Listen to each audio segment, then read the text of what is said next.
All right, well, let's call to order the city council work session for the city of Edina. We are meeting in the city hall community room. It is Tuesday, August 20th, 2024, 5:30 p.m. And our clerk, Sharon Ellison, has us recording the meeting, and I'm going to ask her now to call the meeting to order. Councilmember Jackson? Here. Councilmember Pierce? Here. Councilmember Risser? Here. Councilmember Agnew is absent. Mayor Hubbin? Here. Yeah, we'll miss our young colleague this evening, but work, day job calls from time to time, and we get these conflicts, so we know what that's about. So we've got some meeting topics we're going to cover tonight, the 2025 to 2030 CIP and the 2025 budget with how the staff was looking at it, I guess. The city council hasn't had a chance to really think this through yet, but we're willing to listen and ready to listen to what you have to say, and I'm going to let you lead it off, Manager Neal. Okay, thank you. I think the first thing I want to start with is just a little bit of discussion around process. We have been using the same process, essentially the same process, to do our annual budgeting for the last 10 plus years. And that is that we do a 2-year operating budget, and we talk about our 2-year operating budget in odd numbered years. And then in even numbered years, we spend our time devoted to capital spending, prioritization of capital spending, but really the capital spending piece of all of our different funds, general fund, utilities, et cetera. And we do all of that in as I said, in in even numbered years. And that's for a 6-year kind of rolling time frame. So when you think about what we did in 2023, it was an odd numbered year. We spent a lot of time both with you and with staff and with the community talking about what service levels we wanted and where we thought different operating costs were going, what was inflation, what were energy costs, et cetera.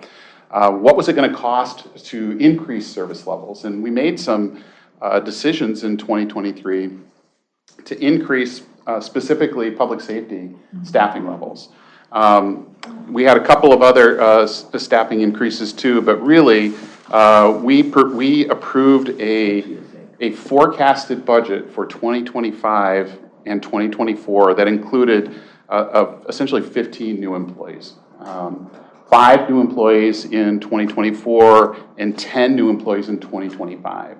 And so you begin to see when we talk about the year ahead in 2025, those numbers are built into that budget. Not only are they built into that budget, but of course the bigger number that we knew would come in 2023, but is actually here in 2025 is the debt service for the fire station. So that all starts in 2025. But it is 2024. We haven't spent a great deal of time on our operating budget and service levels for this year because we've been spending most of our time dedicated to capital spending. And so we want to talk about that tonight. This is Pa Tao. I think you've all met Pa. This is her first run through our budget system. Derek is also with us. Derek has spent a lot of time, Derek Otten has spent a lot of time on the facilities end of it. We have other staff here that can answer questions about anything that you see. But what we want to show you tonight is where we prioritize the different capital spending requests that came in from all different parts of our organization. We did that within the scope of understanding how critical that building is or that facility is to our programming, how much does it get used, what kind of shape is it in, and more than anything else, what are our funding parameters? We had funding parameters that we used of how do we allocate $2 million a year in new capital spending, because that's the amount of property tax levy that we had dedicated to capital funding. So what we want to show you tonight is how we recommend spending $2 million in capital spend, and we want to get your questions, your opinions. Maybe you've got a different idea of how you'd like us to do it, but this is the time to kind of surface those kinds of things, because if we need to run some additional scenarios, we've got almost a month to do that before we have to make some important budget decisions. So that's my preamble, and I think I'd like to turn now to Pa to take it from here. Good evening. So, thank you, Scott. What I will be going over is a little bit of what Scott's already touched on, which is the background of our CIP or our budget process for the city of Edina. And then I'll also go into a little bit of what our 2025 preliminary budget and levies look like. And then we'll take a deep dive into what our 25 and 30 preliminary capital improvement plan is. So, with that being said, what I have here is a timeline showing you important key dates. We'll start off with back in December of 2023, where council had adopted the last biennial budget, which is 24-25, and the work plan. Since then, we've met at the end of April through the council retreat, where staff asked you, council, for what are your priorities for us to evaluate these different projects, new ones and existing ones. How do we prioritize, and what are stuff for us to look at as we review projects that comes in. Since then, staff has reviewed it through our CIP prioritization committee, where staff took all these projects, we reviewed it through a different lens, which I'll talk about a little bit here. But then we also showed you the different facilities that the city needs to consider for facility improvements. And so Derek is here, and he'll go over some of those slides that we showed you back in June during that tour. And then since then, we reviewed, taken community, the CIP prioritization, their feedback. ELT reviewed it along with city manager. And then what we're here tonight is showing you what is our recommendation, like Scott stated. So this is all to prep for our preliminary levy adoption in September, to hopefully adopt the final levy in December.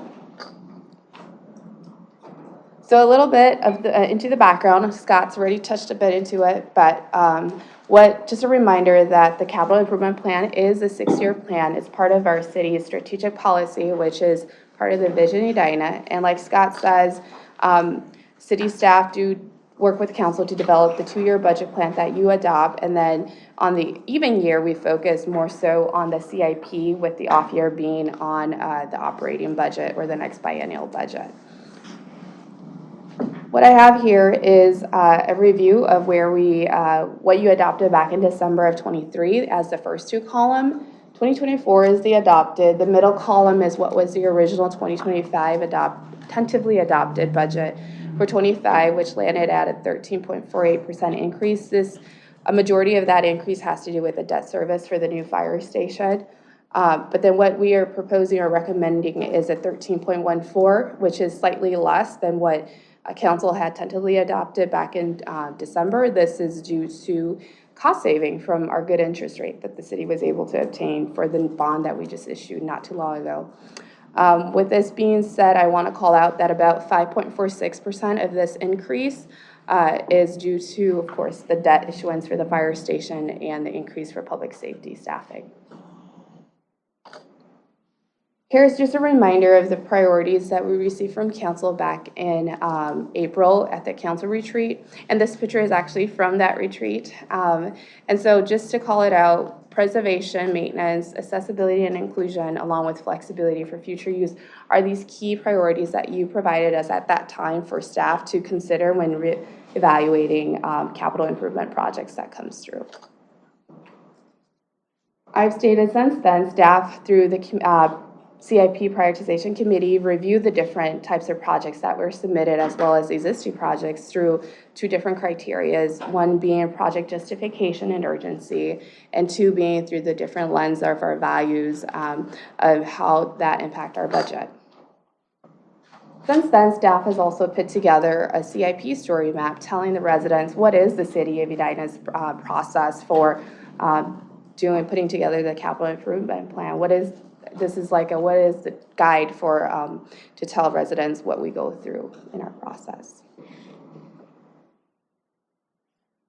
So now we get to the part where we are getting ready to kind of lay out what we would say are our priorities, and we want to hear from you hopefully tonight what your priorities are.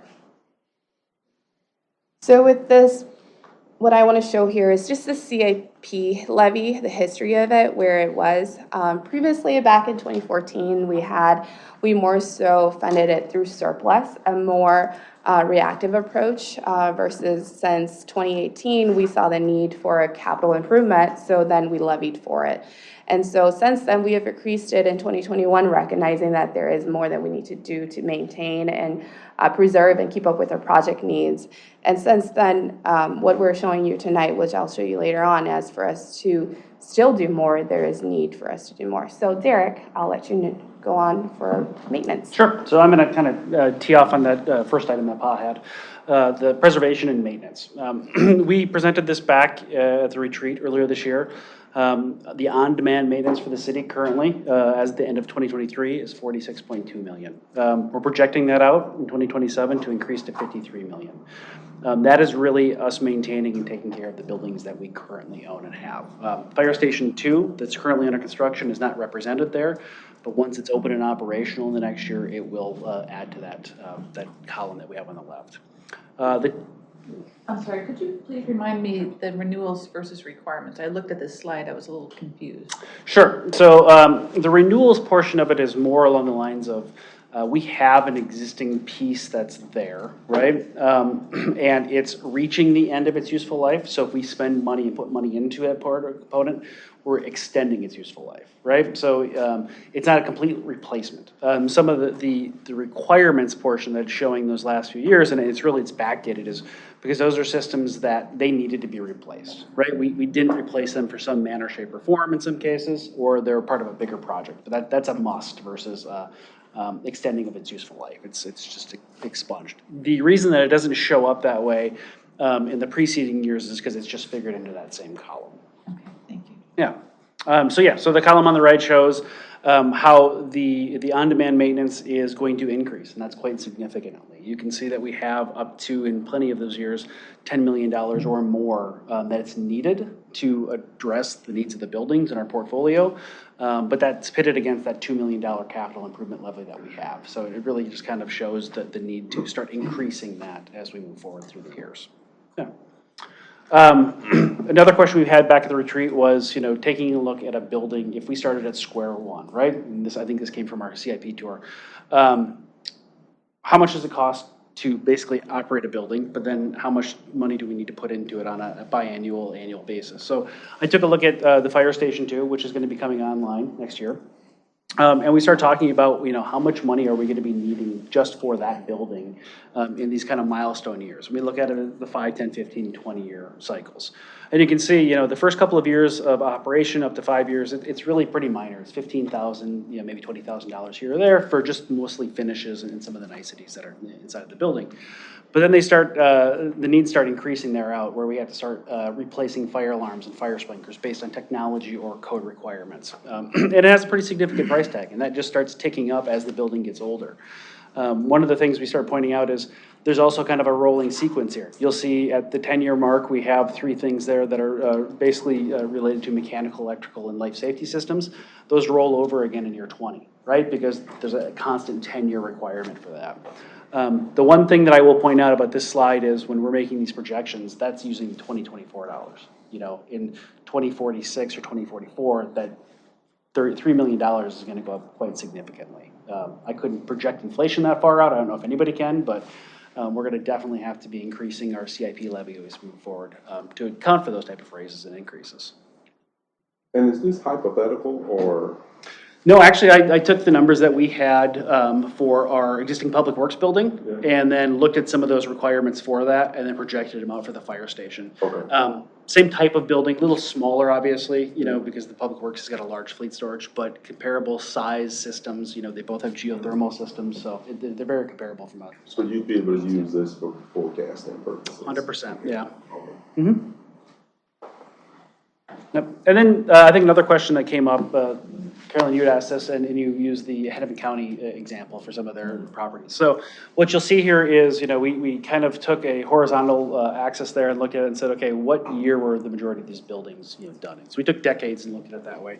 Had some upticks in 65 to 74, again in 95 to 04, and then 2005 to 2014. So there's some significant milestones there with like Braemar Arena, fire stations, public works, city hall, the building we're in now. Those kind of all land in those larger columns. And then on the two vertical axes, the left is that delayed maintenance, so it's correlating back to that $46 million. And then on the right-hand side of that, it shows the square foot in the thousands. So you can kind of start seeing, you know, we've got a pretty large need. And what this really shows is those buildings that were built in 65 to 74, even the buildings that were built in 85 to 94, they have some very substantial needs for equipment, like namely mechanical systems, roofs, electrical systems that have higher price tags. So you can kind of tell that a lot of these buildings are starting to reach the end of their useful life, and if we don't influx the cash or funding to them, then we're going to start seeing some, you know, critical failures of systems. That's the big concern there. So in the 65 to 74, how much of that is Braemar Arena? About 13 million-ish delayed maintenance, right? Okay. That's not in making improvements or making it better, it's just replacing with like for like. Right, and that is covered, that's covered by the sales tax referendum, wasn't it? Yes. Yeah. Yeah, okay. Okay. It would be helpful to have a graph that showed that, so the public could see what is being covered by the referendum. Yeah, we can make changes to that. And then is delayed maintenance deferred maintenance? Yeah. Okay, Or on-demand maintenance, it's, you know, it's all the same type. yeah. And so I appreciate Member Jackson and Member Risser asking that question and making a request. But we have to do that. And so I know where we are in the cycle. Like and I was gonna wait to the end, but I wanna kind of just tee it up and then you can keep going. If you remember, when we teased this, I think back in, I don't remember when it was, 3-4 months ago. And there was a couple who was there for the agenda item before this. This is the last thing we talked about, and they just stayed. And they made the comment, oh my goodness, I'm glad I stayed. We got an email on it. They were glad they stayed because they had no idea that we were gonna have an increase to 13%. And so I think like that, this was a good example to be able to say, well, this is Braemar. Like that's what should be on the slide, right? We can say what the cost is, and that's important, but it's more important that people at least, whether they agree with it or not, it is clear when they look at the slide what the bulk of those dollars, what that makes up. And there's one of the previous slides, you go through it, and I find myself saying, man, if we would just do the 5 whys when we do these slides, I think we'd have a better chance of getting them right. And I don't know if you guys know what the 5 whys are, but you do your slide, and then you ask yourself why 5 times. So why is that? Why is there so much green up there? Well, because A. Well, why is that?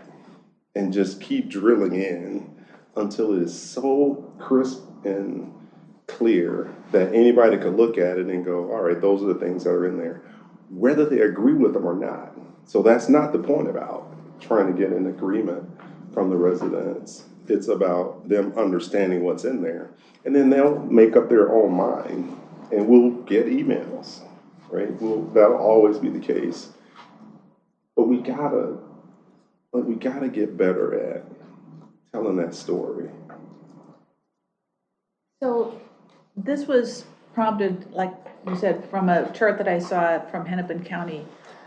But we also did a report, 2018, 2019, commissioned on the state of the different buildings in Edina. And having a table of, because I remember the Art Center, because this was in the Energy and Environment Commission, the Art Center was like bad in every respect. It was, you know, in poor repair, and it was very environmentally unsound and everything, whereas the Public Works building, great repair, very environmentally sound. And it would be helpful to break this down by what the buildings are and the ones that really are in bad repair. I think that would be useful. Yeah, and we played with this slide a couple of times, right? So we've got a portfolio of 85 to 90 buildings, so at some point it creates too many buildings to be shown on this. But highlighting some of those bigger ticket items, I think is pretty easy.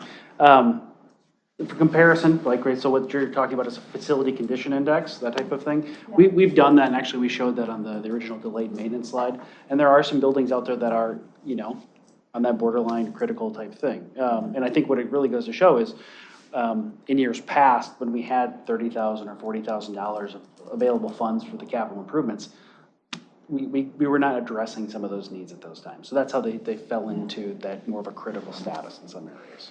That might be useful too, to say, how much money was spent in that decade on building repair.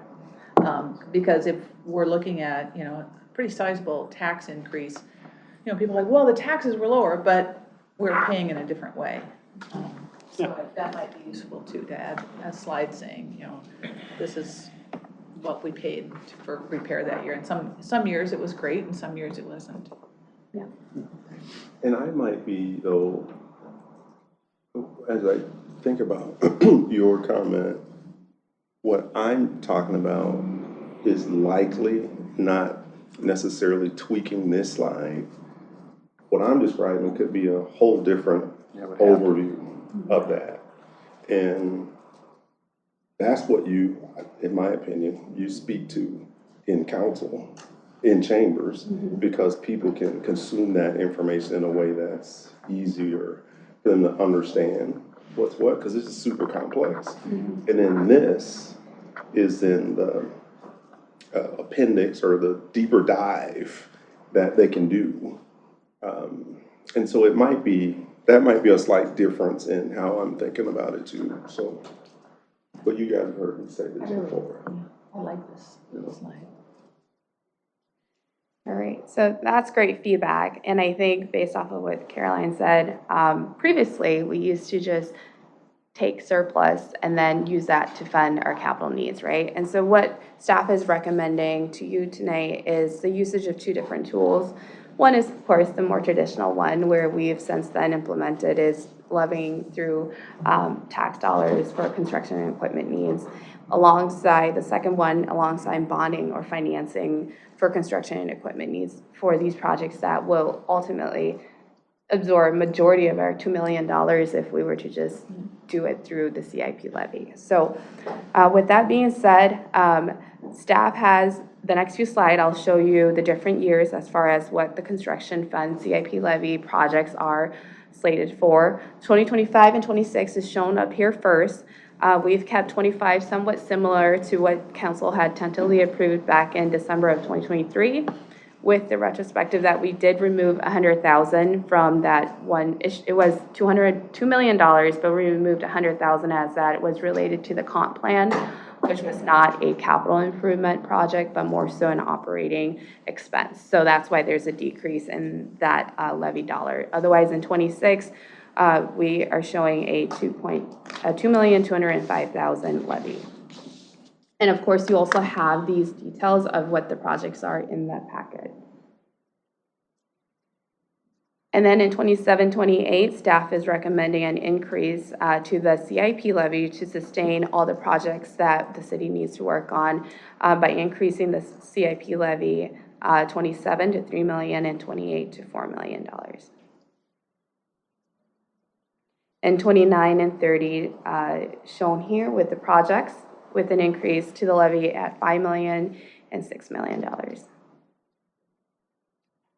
And again, I mentioned is this the right slide? Yeah.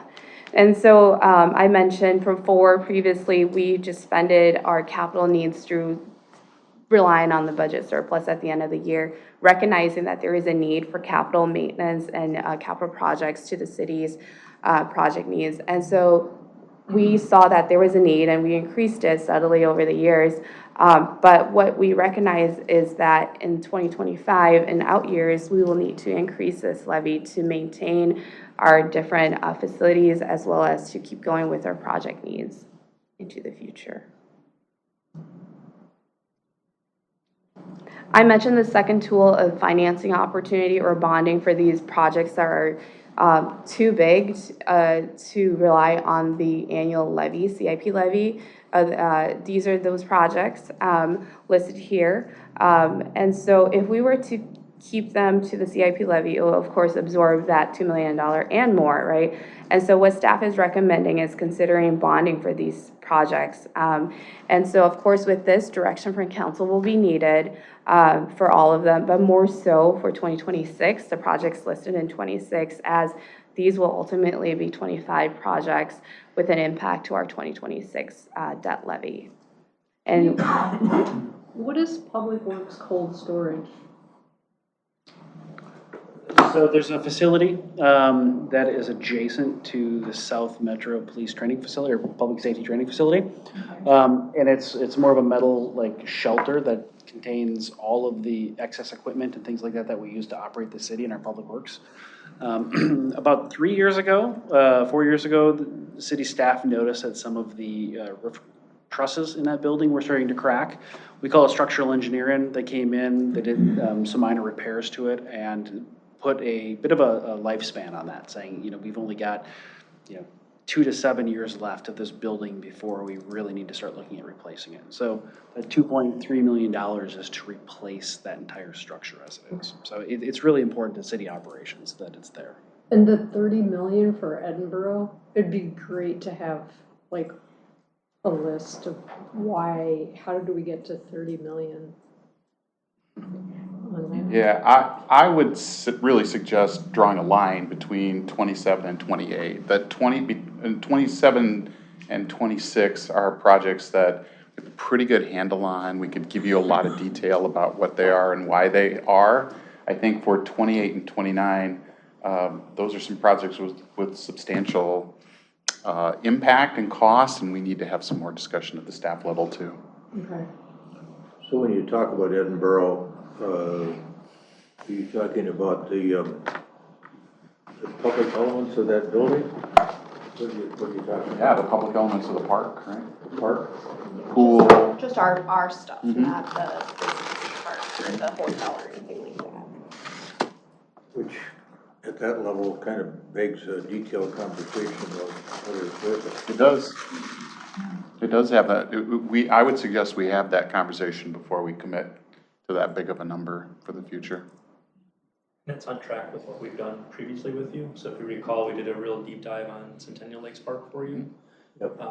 2023, and then brought together some ideas for that. Same thing on the aquatic center, same thing on the arena. So that's kind of been our protocol, is prior to getting to those decision points is to bring you kind of that deep dive on them. You've got a little bit of that going on right now in Braemont, right, in the facilities evaluation? For the arena itself? No, for the golf course. For the golf course, correct. Yeah. So similar to what we did, aquatic center, golf, Centennial Lakes Park, aquatic center, art center. So this would be kind of that next one up in the queue to do a deep dive on. So this would be money for the art center at the Southdale Library or the building that's there now? Oh, the art center at the library. Okay.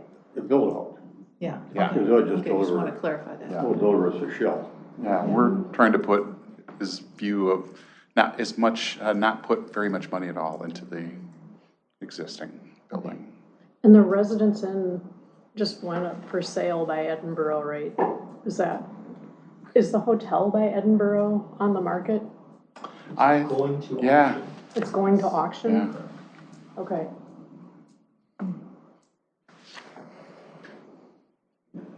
So all the stuff that we talked about at the aquatic center, it can be done for $5.4 million?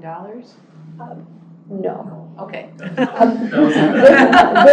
This is the critical filter room, and then maybe doing that deck that's directly above the filter room and some painting of that space specifically. All of the other stuff, we think, we should probably try to figure out if we can at some point use lost or other funding sources, but this is really the critical stuff that's keeping the pool running right now. Okay. It goes back to when we did the bonding request to the state legislature. We split it into like that $4.5 million and $6 million phase of like, this is that critical infrastructure pump room, filter room, and the other half was the user amenity side. Okay, thank you. The art center, is that the new art center? What is that? That is the new art center project that we're proposing to do jointly with Hennepin County.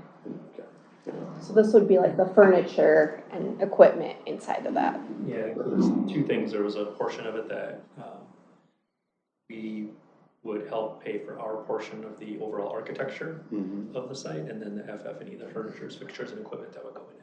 Okay. What about the build out? Wouldn't we have a role there too, or cost?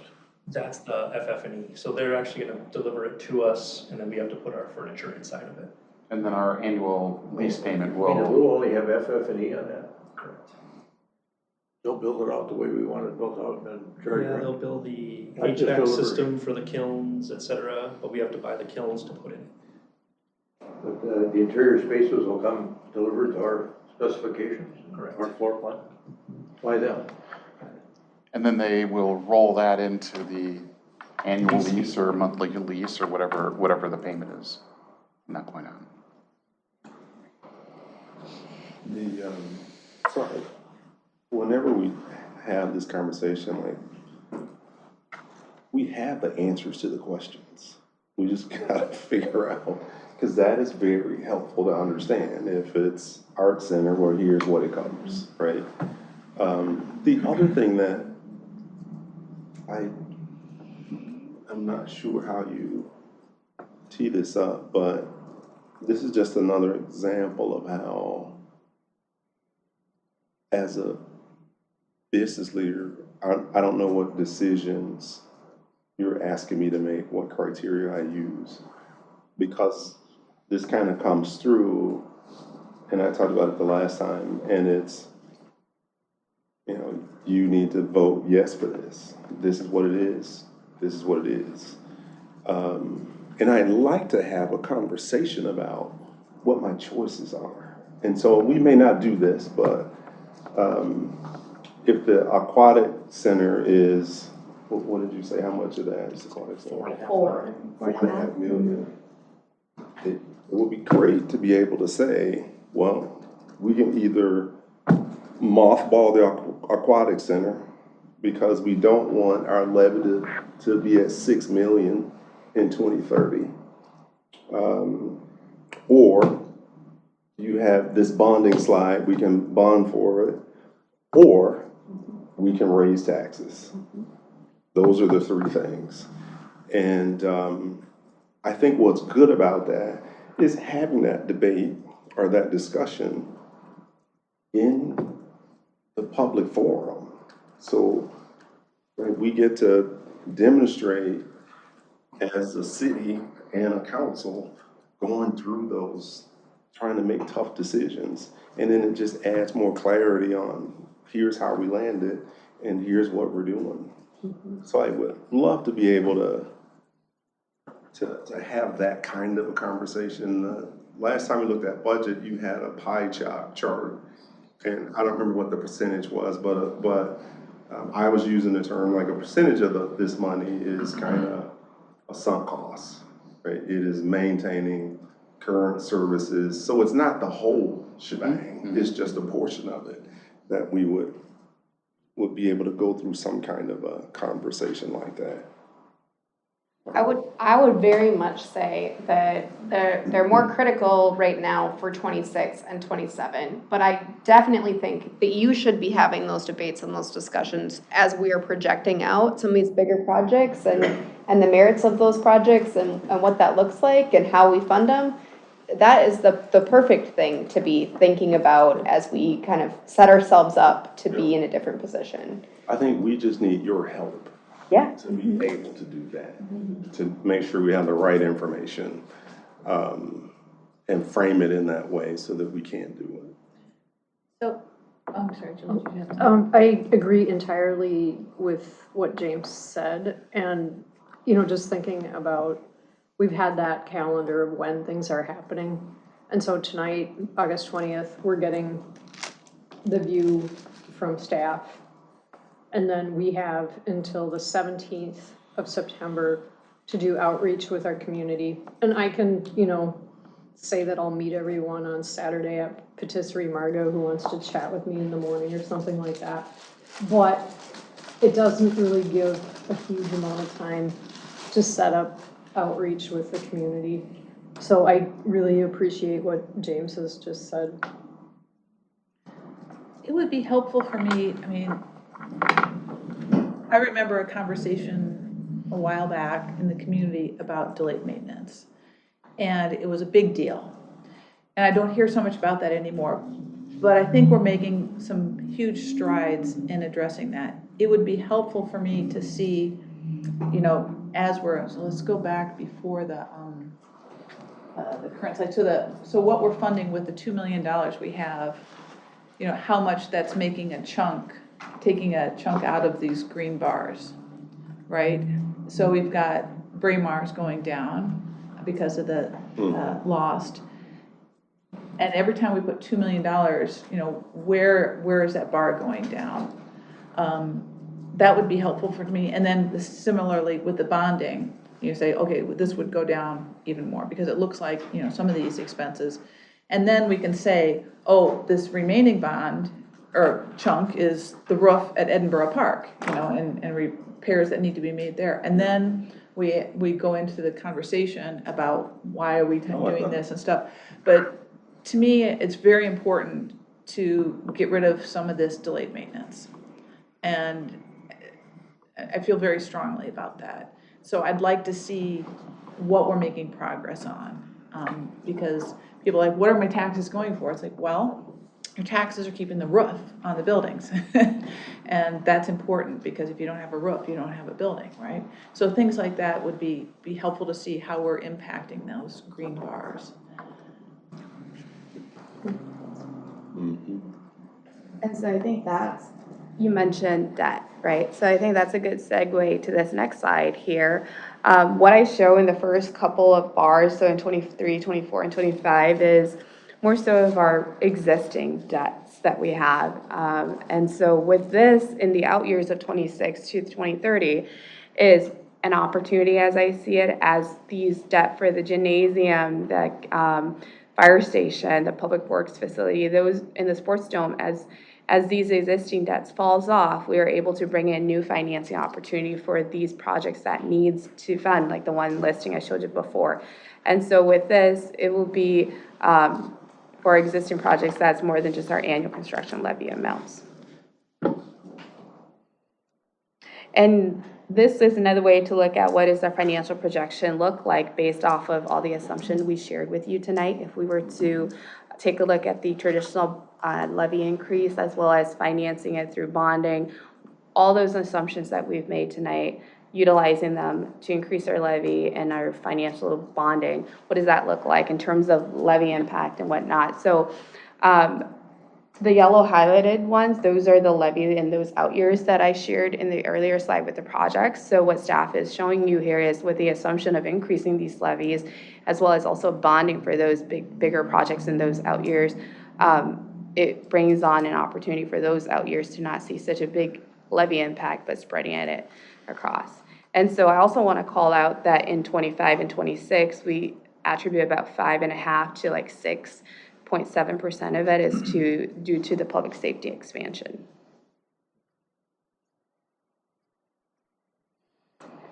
So what our next step here is to ask for you to have that debate, that that discussion on, to provide us feedback on how we should go further to continue to refine our CIP recommendations to you come September 17th, when we certify the preliminary tax levy.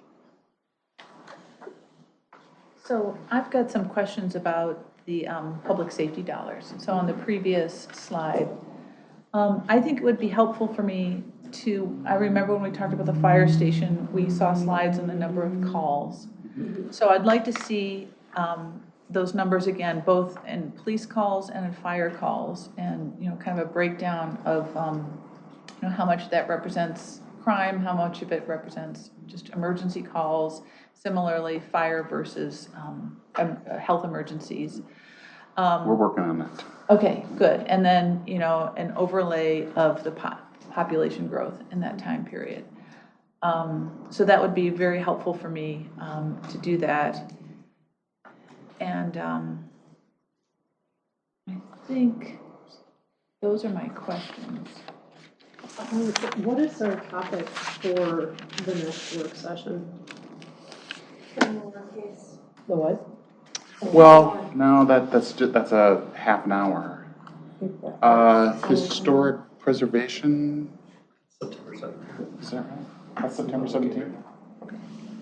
Give me a second and I'll find the answer to that. Because it would be really helpful if we could have time dedicated to the CIP at the next meeting as well, because then we could have more of a dialogue.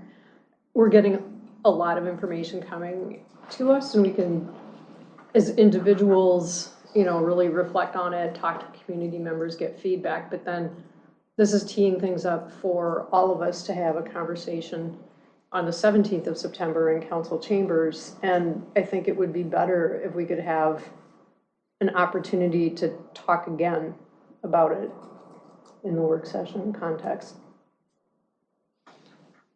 I do have the answer to that. So on the third work session, there's a closed session with Joe Flynn. Then we have the HPC at 5:30. At 6, we've got Park and the Art Center. So it's a pretty full work session there, but we'll look at it and see if we can figure out a time to discuss more in between now. And it is just a preliminary levy. We still technically have until December to be able to finalize this, so there it gives us some capacity to be able to maybe do some more research and have some further discussions if there's areas you guys want us to look into. Okay. Yeah, I think it's obvious it requires more time. You just handed us this 11-page document, and I guess it was part of the other materials that we had, but like for 2025, it seems to me that it would be good for council members to have a chance to go through what's proposed for expenditure next year. Because first of all, we're looking at least we projected in 2023 that we'd have a 13.14% projected increase in the levy. How that would translate into taxes remains uncertain, but you see from the charts here that 5.46% of that is our increased public safety commitment, which is fine. But when you get to the debt service levy total that we talked about, there's $2 million in there that is increasing from 24 to 25. I think you said, Bob, because of the new fire station number 2 and the ongoing debt load that we have there, the payments on the bond. So, I mean, that's one thing. If you think about, I think our latest data was that every percent of general levy equals about $400,000. So there's 5% in that $2 million spread from what we have in 24 to 25. Might there be some way to find that 2 million somewhere else and reduce other expenditures somewhere so that we don't have to absorb? I mean, that would take us down into the 8% range, So are there things that could be delayed that we might otherwise take on because of this significant jump that we have in debt load from one year to the next? I'm assuming that it's going to jump again, but we got a little bit more of a soft transition for taxpayers too. And so to me, it would require, us going through these projects by funding source and think about where we might delay some things or otherwise find $2 million. I mean, that's an important distinction, because when you're looking at this document, this has all of our capital spending in it, regardless of fund. So what we showed you on the PowerPoint is specifically around kind of the general fund levy based. That's not all of what you're going to see here. So if you look through here Some of this has revenue side to it. Right. Generated by the water business or the parks. or the cable peg fees, there's 300,000. If you why can't we put the 300,000 into the general fund and buy the levy down a little bit? We can't because, right, there's federal law that says how we can spend that money. And you're gonna run into that in all kinds of places in this document. Well, maybe that's something for staff to do, is to designate what's in this project funding list that's subject to the general levy. That's why we showed it the way we did on the In detail. PowerPoint. Mr. Mayor, if you look at the end of page 1 where it says construction fund CIP levy onto page 2, those would be the projects that I would recommend that you look at as the ones that say construction fund. CIP. Yeah, CIP levy and equipment levy. Construction fund levy, yeah, it's by category. That's where, What you showed in here. yeah, yep.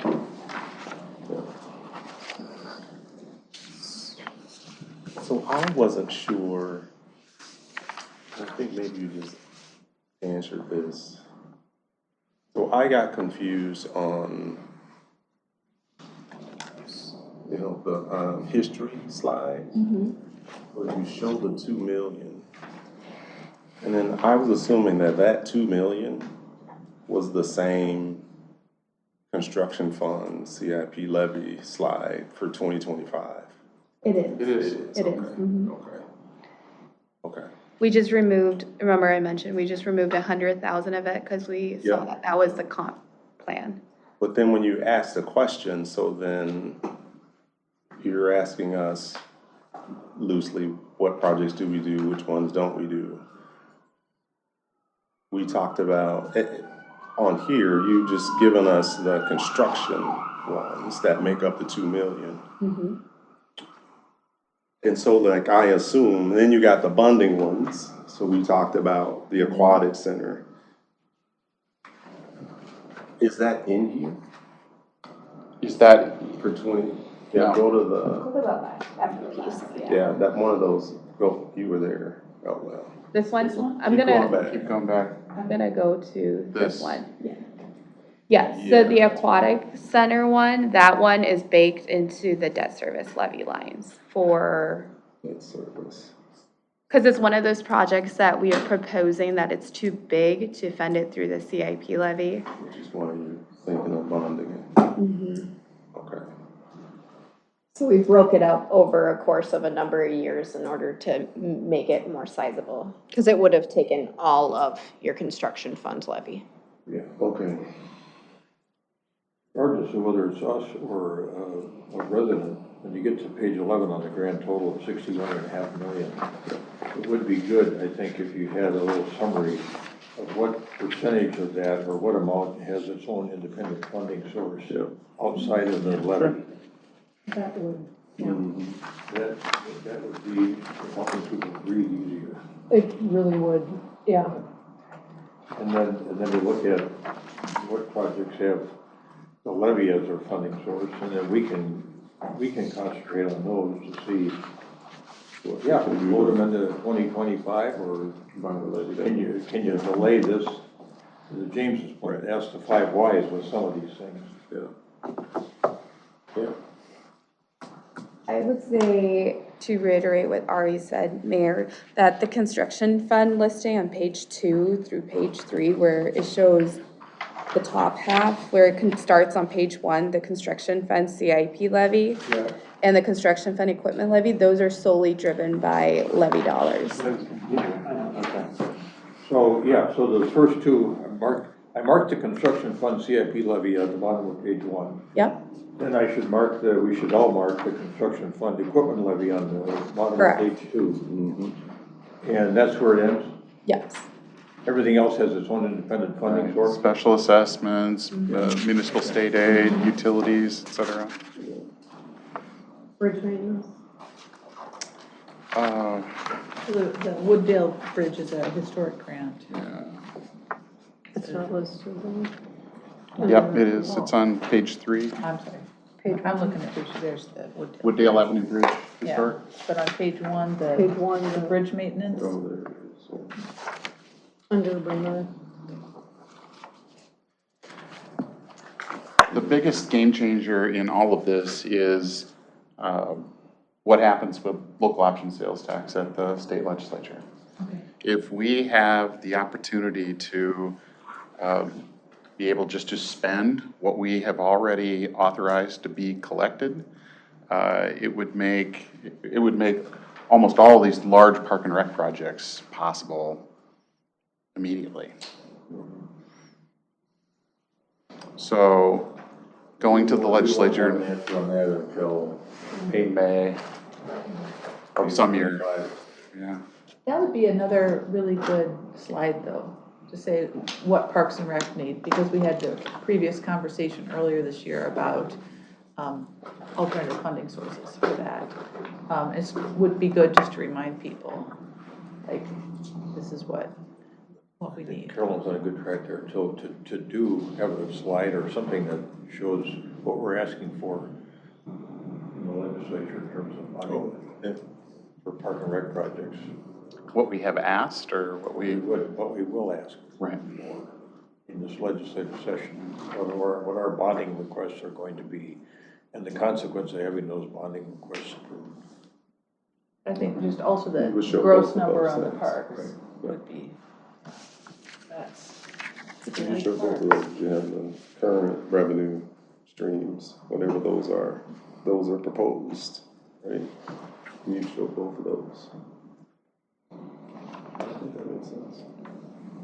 So the good news is though, with the strategies, is there's good news. I mean, I think you guys said you wanted to make an investment in public safety, and you did that, right? And that we're building a beautiful building, and we've got plans in order to be able to staff that building and to serve and service levels on that side.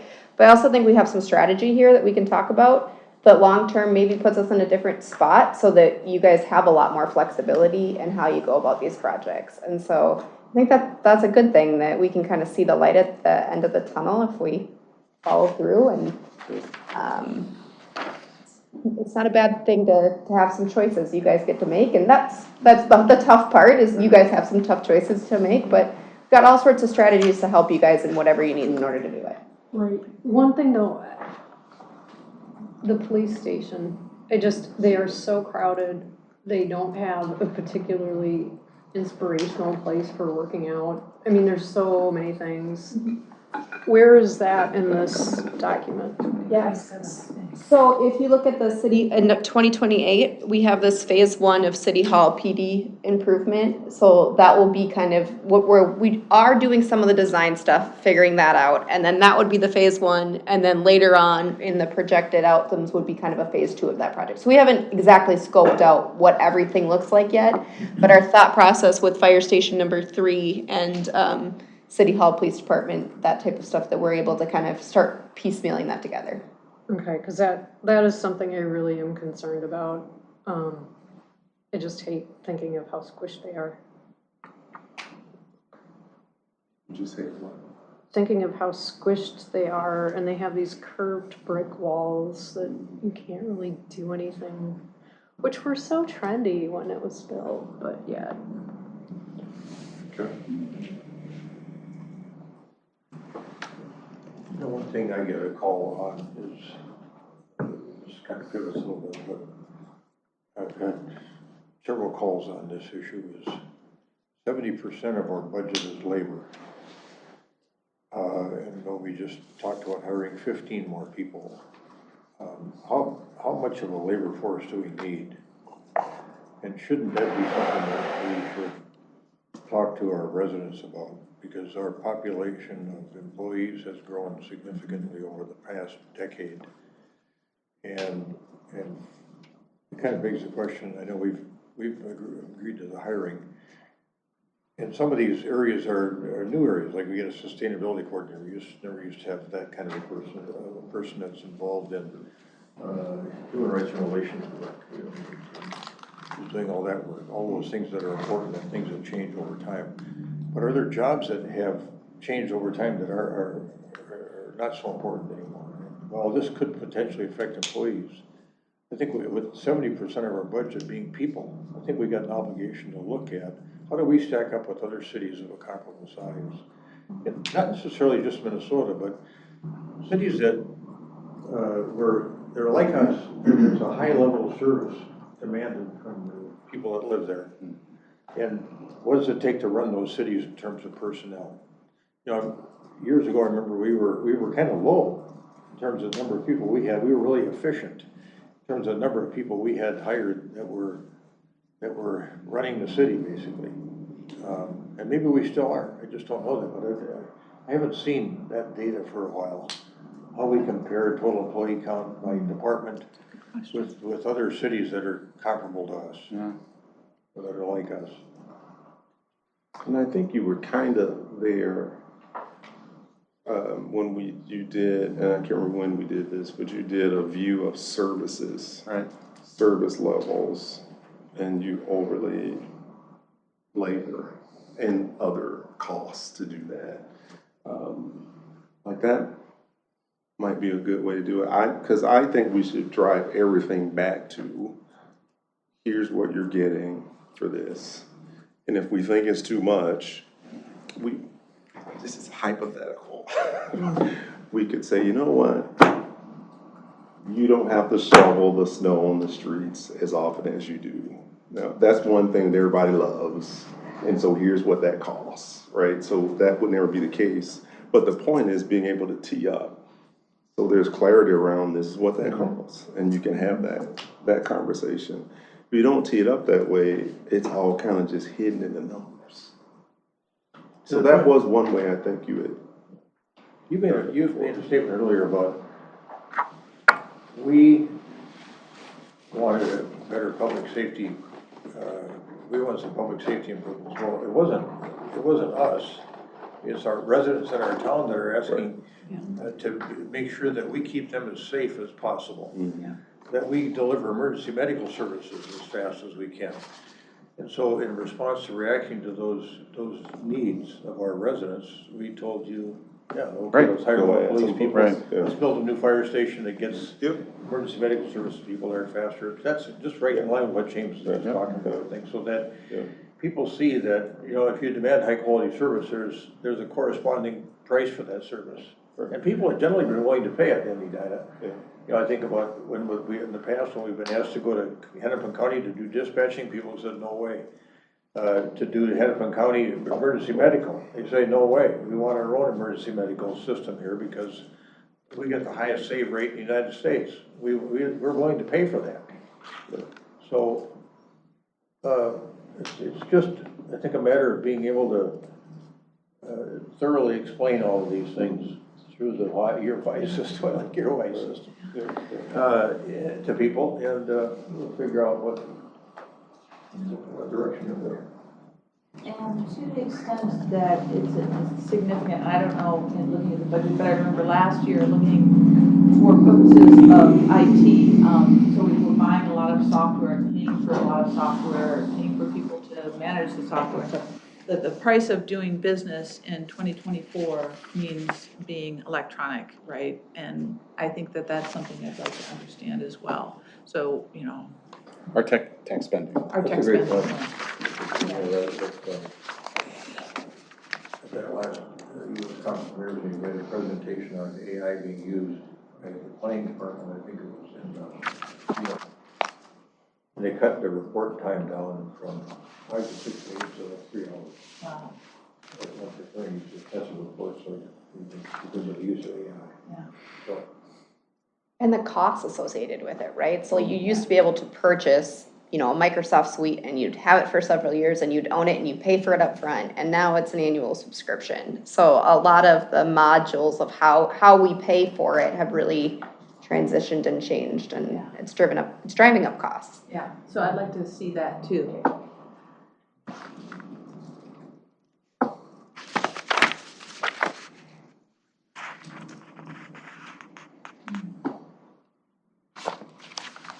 Is there any project that you were hoping to see on our list that you didn't see there?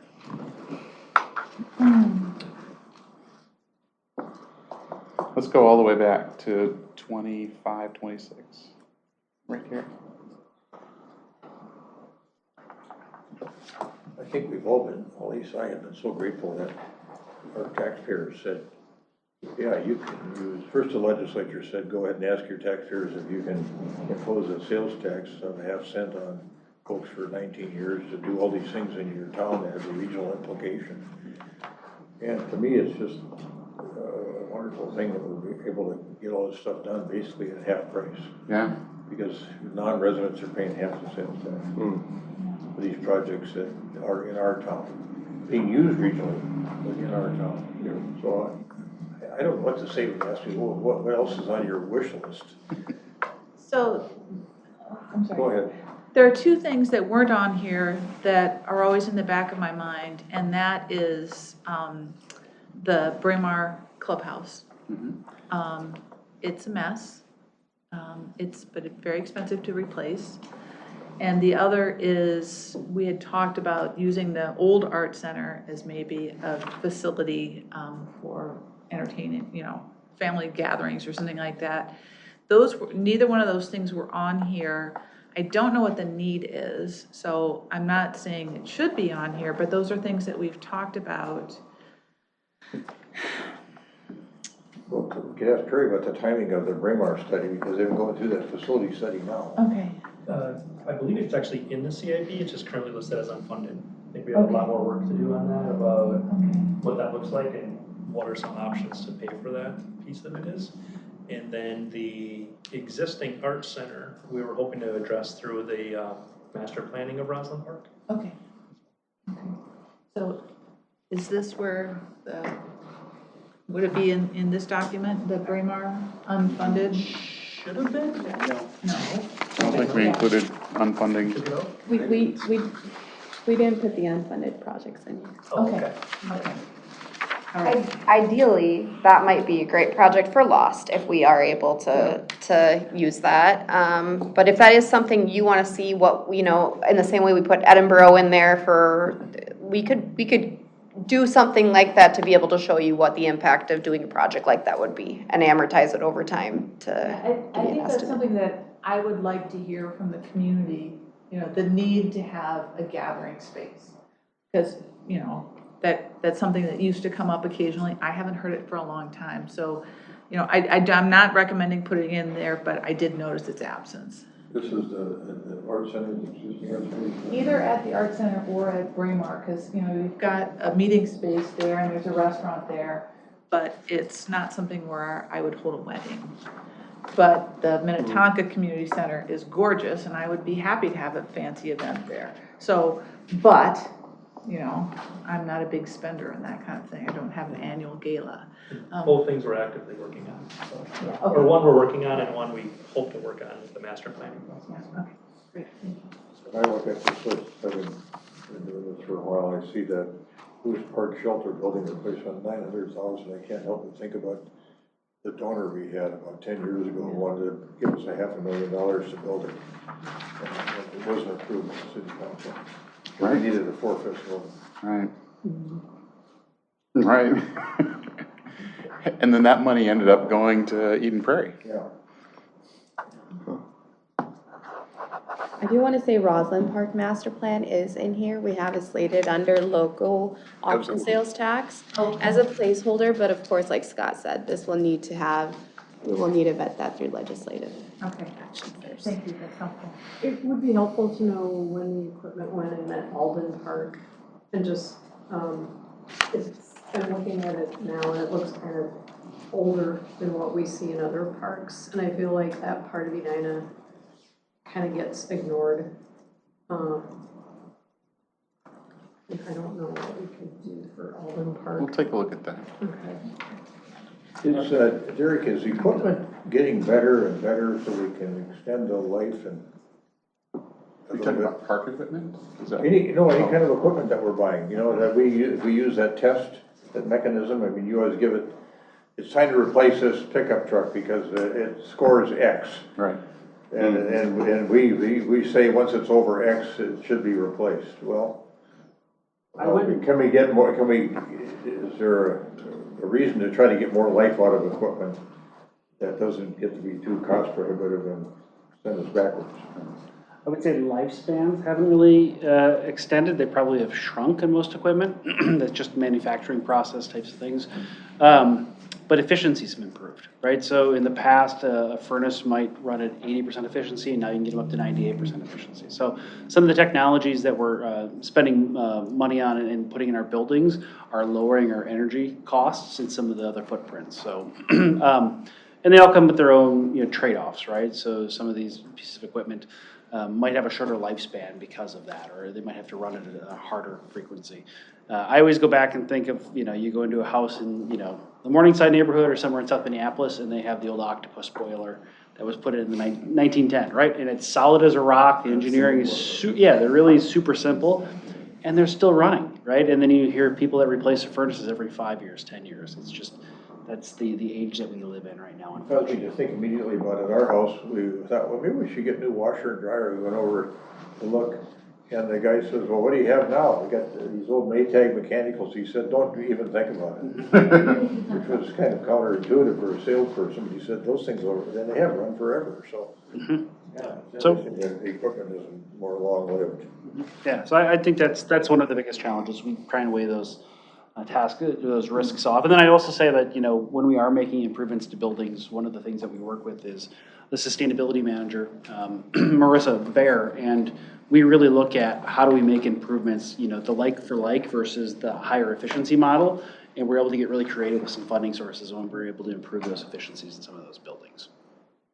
I didn't have a project to add. My ask is that when we have that conversation, you have it in a constrained way. So we shouldn't just add, you say Alden Park. Yeah. And then yours was? Mine was the Braemar The clubhouse. Event space. Like, we shouldn't just add those two things. And so a constrained conversation could be, well, we only have, if we were trying to do it in 2025, we only have $1.9 million. All right, that's gonna cost us whatever, $3 million.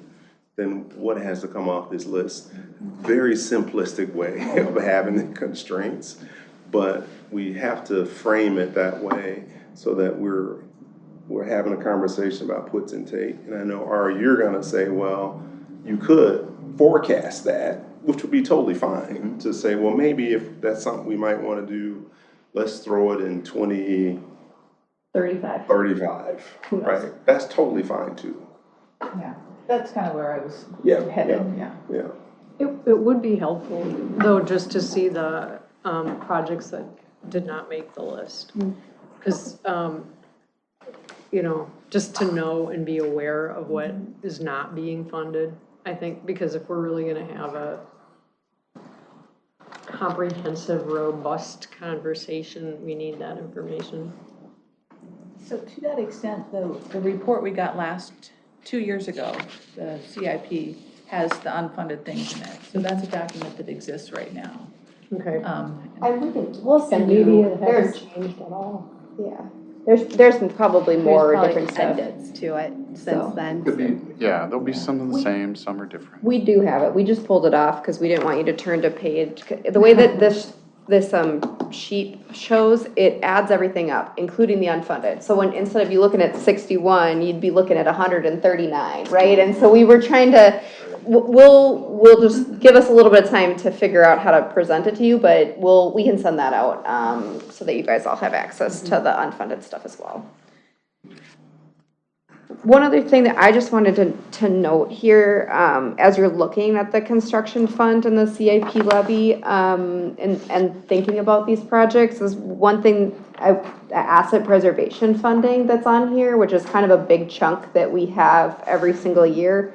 That's a pretty important chunk of money that was kind of our contingency of what might break in the interim. So at least right now, we don't have a very big construction fund. That's one we want to try to preserve, because we might not know exactly what that money's going to go towards, but it's going to probably go towards something. So just if you see that and you're like, what does that mean? That's kind of that's the Derek coming and, hey, something stopped working at Edinburgh and we need to fix it fund. So yeah. Definitely reactive. Could you go back to all the way back to our 25, 26? The other number like that I want to point out is annual deferred retaining wall replacements. a couple of years ago, the courts changed the way that cities and residents interact around retaining walls that are in the public right-of-way. Before that court decision, the city could require homeowners to change or to fix a broken retaining wall or something that's dangerous, and they had to pay for it. After that decision, it shifted the burden of payment to the city. So cities all over Minnesota have to begin to allocate at least some money for wall. We don't know which wall's going to collapse, but we know that one or more will every year. We have to be able to take that on. We got one in the queue tonight, don't we? Yeah, we do. Yeah. 191,000, 181,000. I looked at it online. I'm like, wow. So I think everybody here is interested in maintaining what we own. Yeah, Yeah, for sure. Properly, so we don't get into a mess on deferrence. And we're fortunate we can typically do that. I like the idea of building on James's idea. How do we show folks in a clear way what they're getting for their money? You know, the delivery of these quality services that are delivered that they've asked for, the correlation between that and the cost.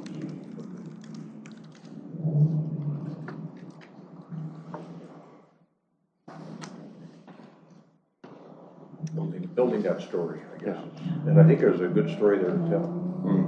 Just don't know what to tell.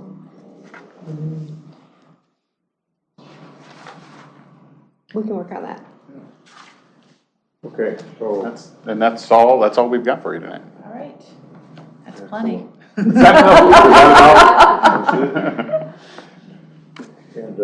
why don't you call Doug Coors and see if he'll still build that building for us? Yeah, you know, I have called him since I moved Save here. hardware, save 900,000 and we can reduce the burden. We used that money that Edina didn't take in Eden Prairie to build the Starring Lake, Well, you built that well, the observatory. telescope is, the observatory. Oh, that observatory. Yeah. It was a beautiful, that's a beautiful. It is, yeah. Well, as a resident, thank you. Now you got me thinking about something else. Do we have room for pickleball courts over there? Yeah, where? Lewis Ridge, Lewis Park. Not at the tennis players, everything to say about it. I don't want that court. Not over there where the Yeah. tennis courts are, but some other place? How about, I mean, is the bandy rink pretty important? Starring Lake. We're looking at 2 at Braemar, and then just to the east, we'll have 8 at Foot Richards. We have a foundation that's really interested in pickleball. And might also want to put up a park building. Have we concluded? Whatever you see is. All of our tennis courts are multi-striped with pickleball there. Okay, we stand adjourned.